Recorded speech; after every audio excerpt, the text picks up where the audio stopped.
Bonjour Isabelle, je m'appelle Florence et j'ai 13 ans. Je fais du sport depuis que je suis toute petite et j'aime beaucoup ça, mais j'ai souvent des moments de fatigue et de découragement, car je dois travailler plus fort que les autres et bien souvent, les résultats ne sont pas là.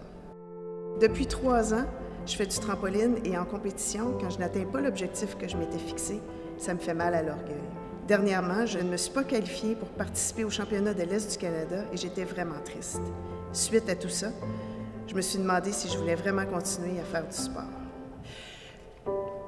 Florence, je pense qu'une chose que tous les athlètes ont en commun avec toi, c'est que ça leur est arrivé des moments de découragement, des moments où ils se questionnaient. Moi, l'étape la plus importante dans ma carrière, c'est en 1992, quand je ne me suis pas classée pour faire les Jeux olympiques. J'ai eu évidemment beaucoup de tristesse, beaucoup de déception. Mais il a fallu aussi que je me pose la question à savoir pourquoi je voulais faire, c'était quoi l'objectif que j'avais vraiment, puis pourquoi je voulais le faire. Puis je me suis rendu compte que le sport me permettait de me sentir valorisée, me permettait d'atteindre des objectifs. Au-delà des médailles olympiques, au-delà des championnats du monde que j'ai réussi à gagner, c'est, je pense, la chose dont je suis le plus fière maintenant, c'est de ne pas avoir abandonné quand j'ai eu le choix d'arrêter ou de continuer. Alors, je t'encourage de ne pas lâcher. Puis ça, je suis certaine que tu vas en être fière. Mais aujourd'hui, Isabelle, je suis fière de te dire...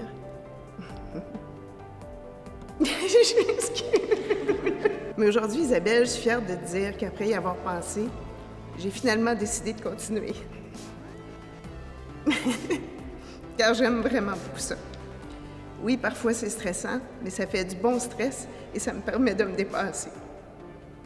Et surtout, c'est vraiment le fun de bouger et d'avoir du plaisir avec mes amis en même temps.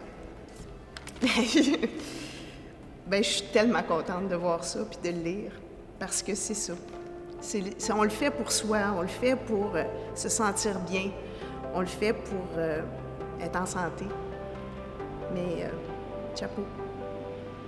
J'espère que tu vas en parler à tes amis puis que tu vas les inciter à continuer aussi. Pour que plein d'autres jeunes filles découvrent, comme Florence, le plaisir de bouger et adoptent un mode de vie sain, Filles Actives a besoin chaque année de centaines d'ambassadrices et de bénévoles pour appuyer ces activités. Alors, levez la main et impliquez-vous.